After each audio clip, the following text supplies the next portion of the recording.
G'day racing fans! Today I'm diving into the Melbourne Cup 2024, giving you a runner-by-runner guide on why each horse can or can't win this year's race.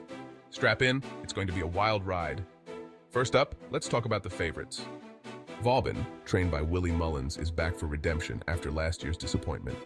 He's got a different prep this year, and the buzz is he's primed for a strong performance. But can he handle the pressure? That's the million-dollar question. Next, there's Buckaroo from Chris Waller's stable. He had an impressive run in the Caulfield Cup, and despite a wide barrier draw, he's a top contender.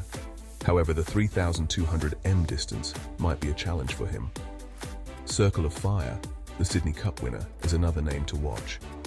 He's drawn the widest barrier, which isn't ideal.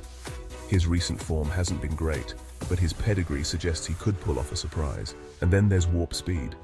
This Japanese import is a bit of an enigma. His Caulfield Cup performance was underwhelming, but he might just thrive on a dry track. Now, let's move to the long shots. Just Fine, the lone runner for Guy Waterhouse, has never raced over this distance. He'll need to significantly up his game to challenge the favorites. But stranger things have happened in the Melbourne Cup.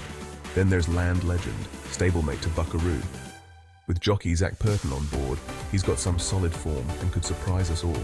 Absurd, a proven stayer, finished 7th in last year's Cup. He's been training well and could be the dark horse this year. Athabaskan, fresh off a win in Sydney, is another long shot. A favourable low gate draw could see him outperform his odds. Okita Sushi, ridden by the informed Jamie Carr, is generating buzz. Carr's recent successes give hope, but Okita will need to show resilience to be a real contender. One Smooth Operator, an English import, has impressed in his limited Australian appearances. His win in the Geelong Cup puts him in the mix.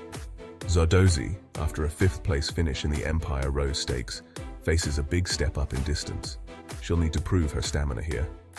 Sea King, a last start winner in the Bendigo Cup, had an impressive Australian debut.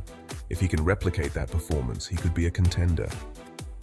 Valiant King and Fancy Man, both long shots with tough tasks ahead, might find it hard to keep up in this competitive field.